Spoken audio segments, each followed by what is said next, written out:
हाँ, तो पार्ट 6 रासायनिक प्रेरक। इसके अंदर आज का हमारा टॉपिक है उत्प्रेरक। क्या है? उत्प्रेरक क्या है? सबसे पहले हमें जानना होगा कि उत्प्रेरक क्या है। तो उत्प्रेरक क्या होता है, हमने पहले भी पढ़ चुके उत्प्रेरक 9th क्लास के अंदर, फिर भी वापस पढ़ लेते। उत्प्रेरक वे पदार्थ होते हैं जो किसी भी रासायनिक अभिक्रिया का वेग परिवर्तित कर देते हैं। वेग क्या कर देते हैं? तो उत्प्रेरक क्या चीज है? वे पदार्थ जो किसी रासायनिक अभिक्रिया का वेग परिवर्तित कर देते हैं। परिवर्तित करना मतलब कि रासायनिक अभिक्रिया जो हो रही है, या तो उसको बढ़ा देंगे या फिर उसको क्या कर देंगे, अभिक्रिया के वेग को या तो बढ़ा देंगे या घटा देंगे। दो ही तरह से परिवर्तित कर सकते हैं। स्थिर रहा तो कोई परिवर्तन हुआ ही नहीं। तो वे पदार्थ जो अभिक्रिया के वेग को परिवर्तित कर देते हैं क्या कहलाते हैं? तो लिखे परिभाषा।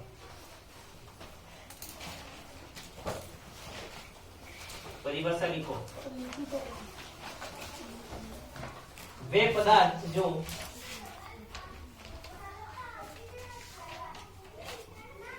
पदार्थ जो रासायनिक अभिक्रिया के वेग को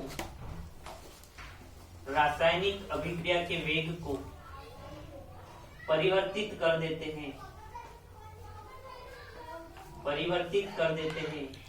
उत्प्रेरक कहलाते हैं। उत्प्रेरक कहलाते हैं।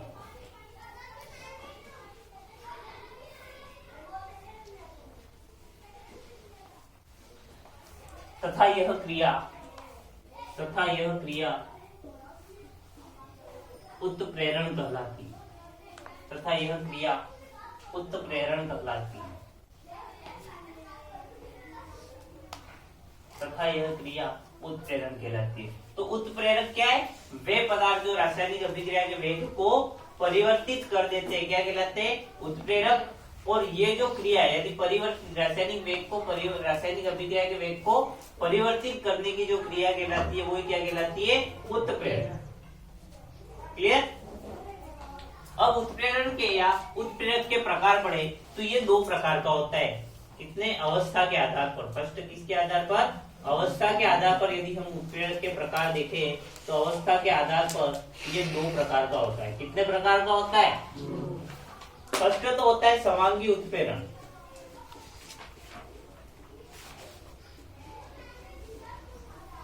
और दूसरा होता है विषमांगी।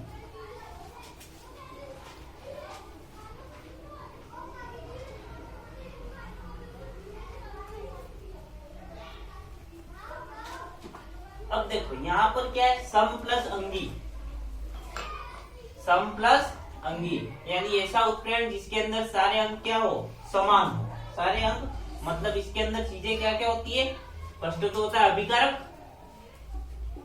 पर किसी भी अभिक्रिया में दो चीजें होती है, अभिकारक होता है, दूसरा क्या होता है? उत्पाद होता है। और तीसरी चीज हमने क्या ली? उत्प्रेरक। इनकी अभिक्रिया तो इन दोनों से ही हो रही है, अभिकारक और उत्पाद से। लेकिन इसमें परिवर्तित करने का काम कौन कर रहा है? उत्प्रेरक। तो इस पर हमारे पास एक अभिक्रिया के अंदर कितने अंग आ गए? 3। अरे अभिक्रिया में कितने अंग हो गए? 3। एक हो गया अभिकारक, दूसरा हो गया उत्प्रेरक और तीसरा क्या हो गया? उत्पाद। तो समांगी में सम प्लस अंगी, सारे अंग कैसे होंगे? समान होंगे। यानी कि ये तीनों तीन है, अभिकारक, उत्पाद और उत्प्रेरक। अभिकारक, उत्पाद और उत्प्रेरक तीनों की अवस्था एक ही होगी, तो उसे हम क्या कहेंगे? सारे अंग कैसे है? समान है। यानी कि अभिकारक, उत्प्रेरक और उत्पाद तीनों के अंदर जो अवस्था होगी वो क्या होगी? समान होगी। इसलिए उसको हम क्या कहेंगे? समांगी उत्प्रेरक। तो लिखो। अरे समझ में आ गया? जब अभिकारक, उत्पाद एवं उत्प्रेरक तीनों एक ही अवस्था में होते हैं,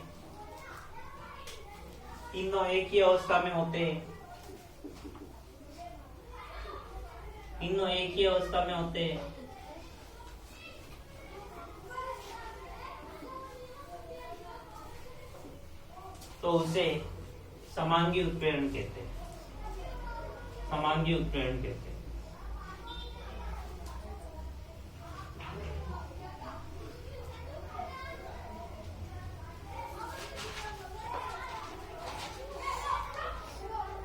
तो उसे समांगी उत्प्रेरण कहते हैं। एग्जाम्पल लिख लीजिए।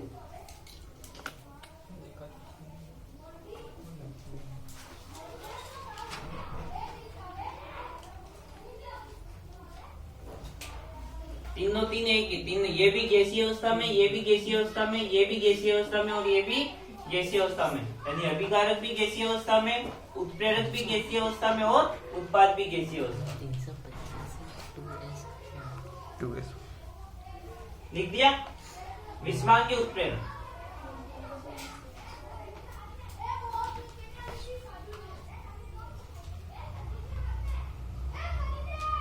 जब अभिकारक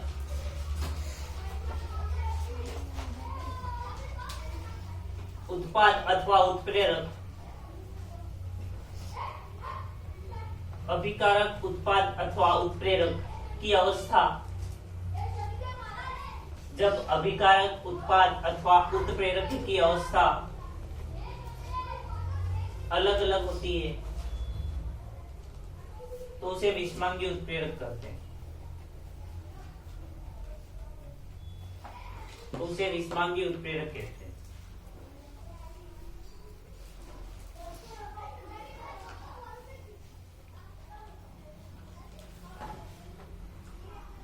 उसे विषमांगी उत्प्रेरक कहते हैं। यानी इसमें चाहे एक, जैसे कि ये और ये गैसीय अवस्था में, इधर देखो, भले ये और ये अभिकारक और उत्पाद दोनों गैसीय अवस्था में, उत्प्रेरक जो लिया वो ठोस अवस्था में लिया, तो भी कौन सा आएगा? विषमांगी। भले एक चेंज हो या दोनों चेंज हो, तो किसके अंदर आ जाएगा? विषमांगी उत्प्रेरण। भले ये गैस हो, ये गैस हो और ये क्या आ गया? ठोस, तो किसके अंदर आएगा? विषमांगी। ये ठोस और ये गैस हो तो भी किसमें आएगा? ये गैस, ये भी गैस और ये ठोस आ रहा तो भी किसमें आएगा? कोई भी एक अंग भी अलग हो गया मतलब वो किस प्रकार का उत्प्रेरक हो गया? विषमांगी। अब यहाँ पर एक प्रश्न आता है, आप छोड़ मत देना। अब यहाँ पे पूछ लिया उत्प्रेरक की जगह उत्प्रेरण पूछ लिया, क्या पूछ लिया आपसे कि भाई समांगी उत्प्रेरण क्या है, तो आपको सेम परिभाषा लिख देनी है और लिखो यह क्रिया क्या कहलाती है? समांगी उत्प्रेरण। जो उत्प्रेरक की परिभाषा के अंदर हमने क्या लिखा? यह क्रिया क्या कहलाती है? उत्प्रेरण। तो ठीक उसी प्रकार समांगी उत्प्रेरण क्या है? तो जब अभिकारक उत्पाद और उत्प्रेरक तीनों अलग अलग एक ही अवस्था में होते, तीनों एक ही अवस्था में होते, तो उसे समांगी उत्प्रेरक कहते हैं। और यह क्रिया क्या कहलाती है? समांगी उत्प्रेरण। तो लिख लोगे।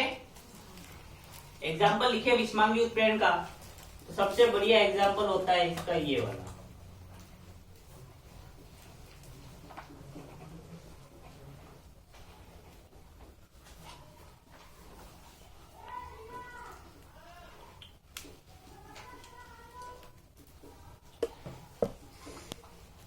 यहाँ पर देखो, नाइट्रोजन गैस में, हाइड्रोजन गैस में, अमोनिया गैस में प्राप्त हुआ, लेकिन जो उत्प्रेरक लिया वो कौन सा लिया है? Fe, solid gas.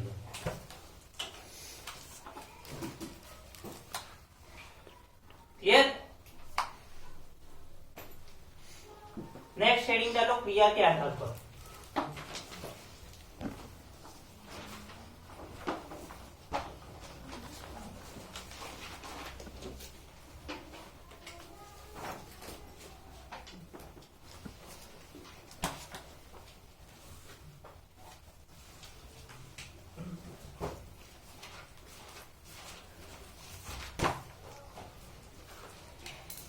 क्रिया के आधार पर इनको 4 भागों में बांट दिया।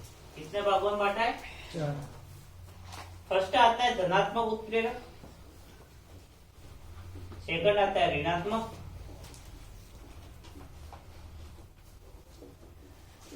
थर्ड आता है स्वतः उत्प्रेरक, फोर्थ आता है जैव। इसमें इंपॉर्टेंट आपकी ये ऋणात्मक उत्प्रेरक।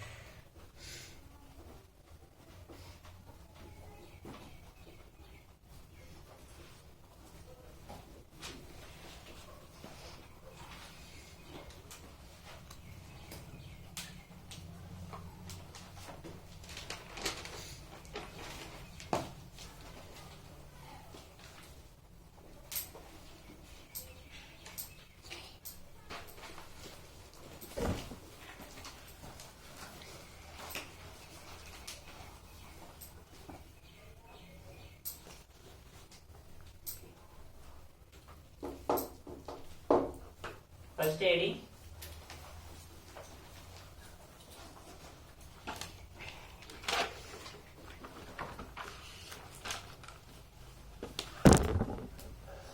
वे उत्प्रेरक जो अभिक्रिया की क्रियाशीलता को बढ़ा देते हैं, वे उत्प्रेरक जो अभिक्रिया की क्रियाशीलता को बढ़ा देते हैं, धनात्मक उत्प्रेरक कहलाते हैं।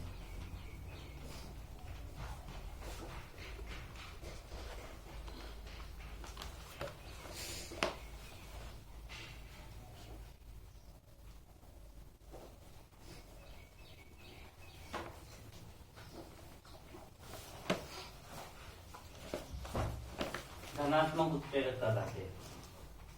एग्जाम्पल आपने N2 वाला लिखा था, N2 plus 3H2 will give 2NH3, पर Fe लिखा था, सेम एग्जाम्पल लिख दो।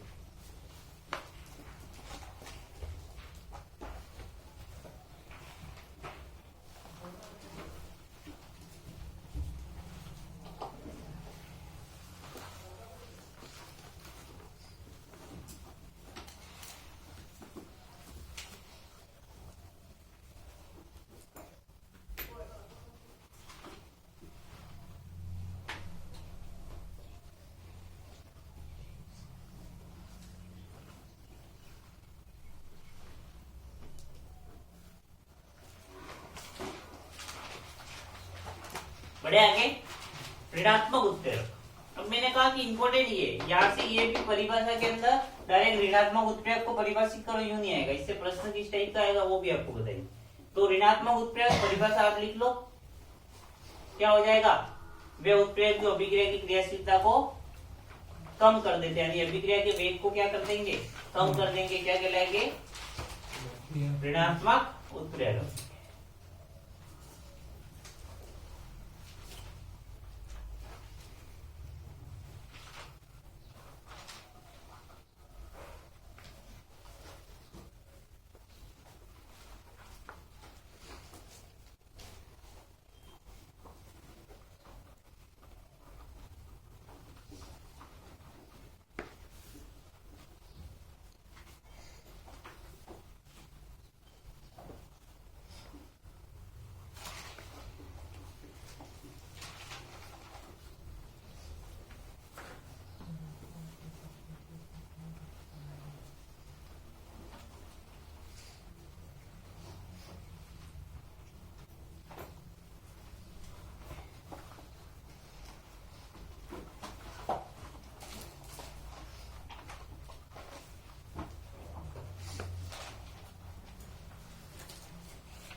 अगली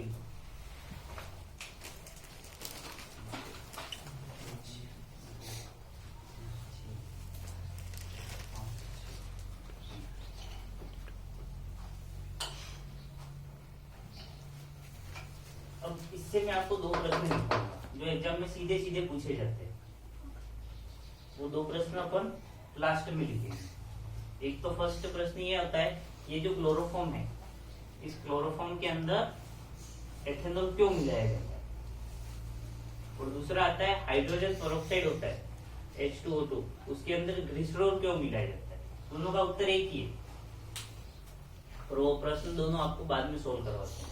फिर लिखो स्वतः उत्प्रेरक।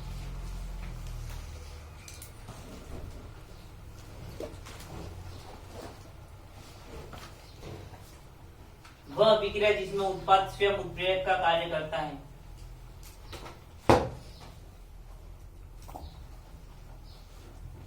वह अभिक्रिया जिसमें उत्पाद स्वयं उत्प्रेरक का काम करता है।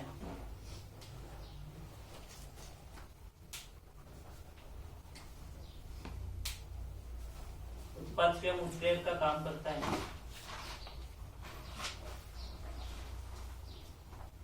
उत्पाद स्वयं उत्प्रेरक का कार्य करता है। स्वतः उत्प्रेरक का काम। एग्जाम्पल,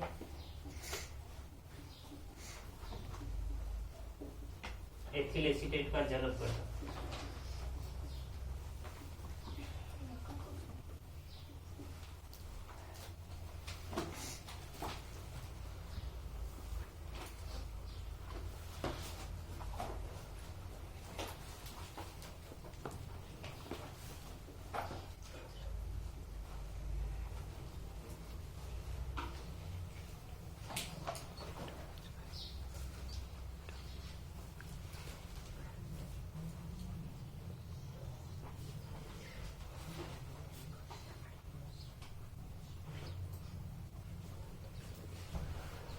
यहाँ पर ये जो एथिल एसीटेट है,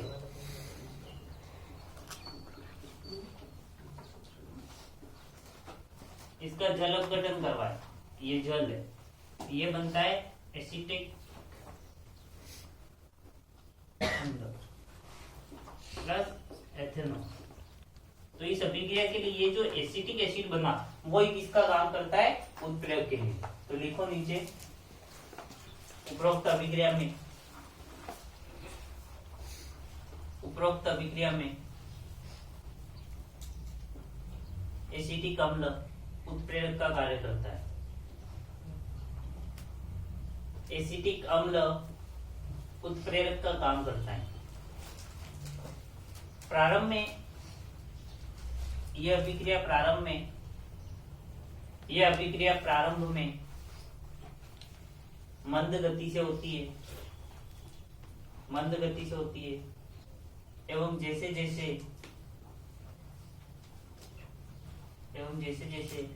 उत्पाद की मात्रा बढ़ती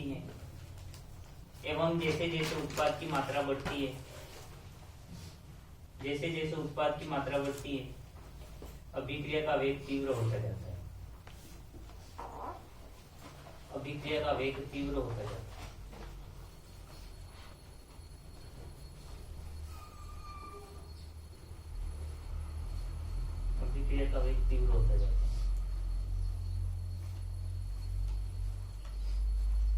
कारण क्या इसका? ये देखो, फर्स्ट क्या था, केवल हमारे पास अभिकारक ही था, उत्पाद नहीं था, तो अभिक्रिया जैसे हो रही थी नॉर्मल हो रही थी। लेकिन जैसे जैसे उत्पाद का निर्माण हुआ तो यहाँ पर उत्पाद जो किसका काम कर रहा है? उत्प्रेरक का, अभिक्रिया के वेग को बढ़ाने का। तो जैसे जैसे उत्पाद का निर्माण होगा अभिक्रिया का वेग उतना ही बढ़ता जाएगा। फिर आता है जैव उत्प्रेरक। तो हमारे शरीर के अंदर जो भी क्रियाएं होती है उन सभी के अंदर, चाहे शरीर में हो, हमारे शरीर में हो, किसी जानवर के शरीर में हो, चाहे पेड़ पौधों के अंदर हो, तो समस्त प्रकार की जैविक क्रियाओं को उत्प्रेरित करने का जो काम करते हैं वो कहलाते हैं जैव उत्प्रेरक। और पुस्तक में आप लिखना चाहो लिख दो एंजाइम।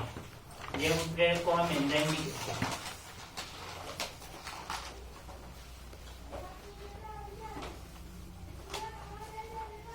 इसके अंदर आपको कुछ भी नहीं लिखना है।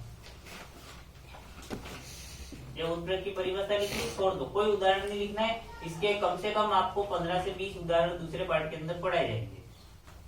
और लिखना जो लिख दो, बोले लिखो तुम माल्टोज या लिख दो तुम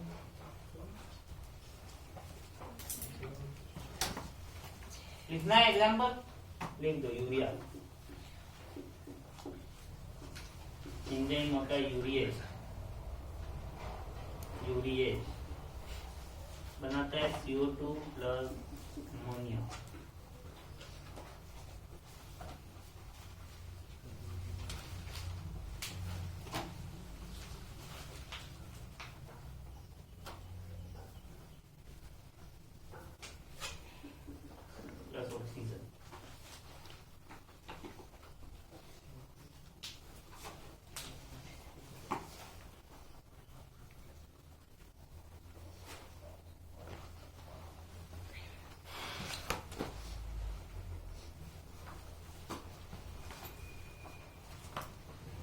लिख दिया, कोई इंपॉर्टेंट नहीं है, आपको भी कुछ याद नहीं करना है इसमें से, किसमें से, जैव उत्प्रेरक में से।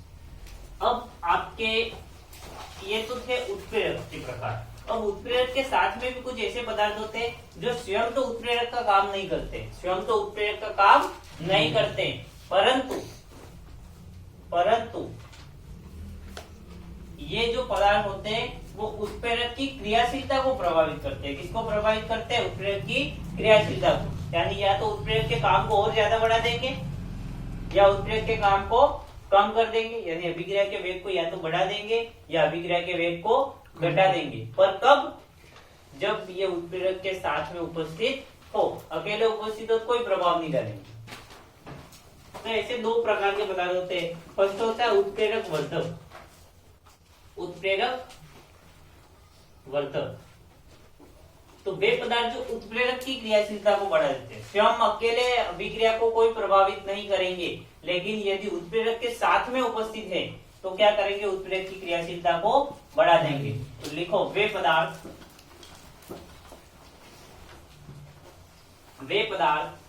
जो उत्प्रेरक की क्रियाशीलता को बढ़ा देते हैं, वे पदार्थ जो उत्प्रेरक की क्रियाशीलता को बढ़ा देते हैं।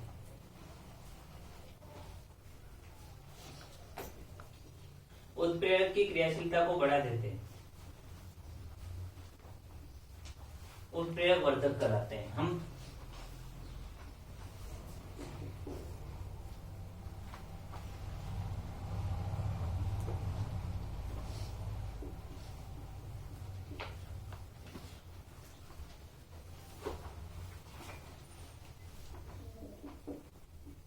हमने ये लिया था उत्प्रेरक कि भाई लोहा जो होता है वो अमोनिया के निर्माण की क्रिया में क्या काम करता है? उत्प्रेरक का काम करता है। इसकी क्रियाशीलता को क्या करता है? बढ़ा देता है। यदि हम इस लोहे के साथ में ले ले मोलिब्डेनम, एमओ, क्या ले ले? मोलिब्डेनम, तो इस अभिक्रिया के वेग में और क्या हो जाएगी? वृद्धि हो जाएगी। अकेला मोलिब्डेनम होगा तो अभिक्रिया के वेग को कोई प्रभावित नहीं करेगा, लेकिन यदि Fe के साथ में मोलिब्डेनम होगा तो ये Fe की क्रियाशीलता को और अधिक बढ़ा देगा, अभिक्रिया और जल्दी पूर्ण हो जाएगी। समझ गए? तो लिखो एग्जाम्पल।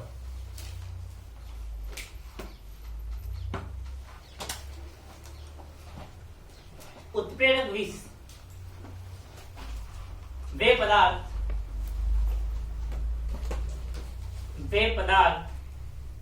उत्प्रेरक विष, उत्प्रेरक विष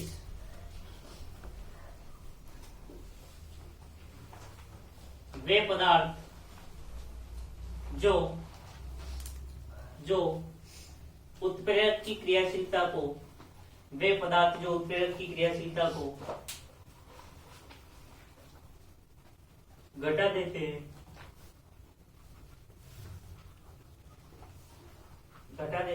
उत्प्रेरक विष कहलाते हैं।